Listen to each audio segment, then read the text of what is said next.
అందరికీ హాయ్ అండి. ద్రాక్షారామంలో మీరు ఎప్పుడైనా ఈ నాగబంధ దర్శనం చేసుకున్నారా అండి? చేసుకుంటే కమెంట్ చేయండి. మేమైతే ఇంతకు ముందు 2 సార్లు వెళ్ళాం, కానీ అప్పుడు మేమైతే ఈ నాగబంధ దర్శనం అయితే చేసుకోలేదండి.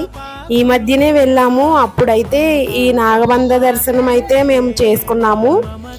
ఈ నాగబంధము ఈ పక్క నుంచి వచ్చినట్లయితే మనకు పెళ్లి కాని వారికి పెళ్ళి, సంతానం ఆలస్యమవుతున్న వారికి సంతానం కూడా కలుగుతుందని ఇక్కడ భక్తులు చాలా నమ్మకంగా చెప్తున్నారండి.